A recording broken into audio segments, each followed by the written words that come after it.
ஈராக்கினுடைய Baghdad அந்த இடத்த குறி வச்சு இப்போ ஈரான் அட்டாக் பண்ணிட்டு இருக்காங்க. பாக்தாத்தில் இருக்கக்கூடிய மக்கள் மீது அவங்க அட்டாக் பண்ணல, மாறாக அங்கே இருக்கக்கூடிய அமெரிக்க தூதரகத்தின் மீது அட்டாக்கை நடத்தியிருக்காங்க. ஒரு பெரிய ரேடார் அமைப்பை உடைச்சிருக்காங்க. அது தொடர்பான காட்சிகளும் நமக்கு கிடைச்சிருக்கு. இதுதான் ஈரானுடைய பாக்தாத் நகரத்தில் இருக்கக்கூடிய அமெரிக்க தூதரகம். அது பற்றி எரியக்கூடிய காட்சிகளை நீங்கள் பார்க்குறீங்க. ஈரான் மீது பக்ரைன் ஏவுகணைகளை ஏவியதாக இப்போ ஒரு செய்தி ஒன்று பரவிட்டு இருக்கு.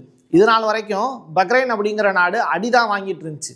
எங்களாலையும் திருப்பி அடிக்க முடியும் அப்படிங்கிறத இப்போ நிரூபிச்சிருக்காங்க பக்ரைன். அது மட்டும் இல்லை, இது வளைகுடா நாடுகளில் இருந்து ஈரானுக்கு எதிராக பறந்த முதல் அடி இதுதான். அமெரிக்கா வழங்கிய உபகரணங்களை பயன்படுத்தி தான் பக்ரைன் இந்த அட்டாக்கை நடத்தியிருக்காங்க அப்படிங்கிற செய்தி வெளியாகுது. இது தொடர்பான காட்சிகளும் ரிலீஸ் ஆயிருக்கு. இது ஒரு முக்கியமான தளம். அந்த இடத்துல இப்போ பக்ரைன் டைரக்டா மிசைலை ஏவக்கூடிய காட்சிகள் அரங்கேறுது. நல்லா இதை கவனிச்சு பார்த்தீங்கன்னா தெரியும், பறவைகள் இங்கிருந்து பறக்குது. ரைட்டா? போர் தொடர்ச்சியாக நடந்துகிட்டு இருக்கிற நேரத்தில் நல்லா கவனிச்சு பாருங்க, பக்ரைன்ல இருந்து முதல் ஏவுகணை ஏவினதுக்கு பிறகுதான் அங்கே மேலே பறவைகள் பறந்த காட்சிகளை பார்த்தீங்க. அப்படின்னா என்ன அர்த்தம்? இதுக்கு முன்னாடி அந்த இடத்துல அப்படி ஒரு நிகழ்வே நடக்கலை.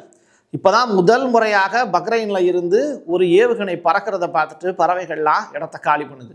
இதே மாதிரி தான் ஈரானுடைய கடல் எல்லையாக இருக்கட்டும், ஈராக்கில் இருக்கக்கூடிய மிக முக்கியமான இடங்களாகட்டும், இந்த எந்த இடத்துலையுமே பறவைகள் வாழ்வதற்கான வாய்ப்பையே இந்த போர் மேகங்கள் ஏற்படுத்தி கொடுக்கவே இல்லை. ஒட்டுமொத்த வான் கட்டமைப்பையுமே இந்த மனிதர்கள் குத்தகைக்கு எடுத்து வைத்திருக்கிறார்கள். அதில் இயற்கை படாத பாடுபட்டு கொண்டு இருக்கிறது. அதில் பறவைகளுடைய நிலைமை தான் மிகவும் மோசமானது.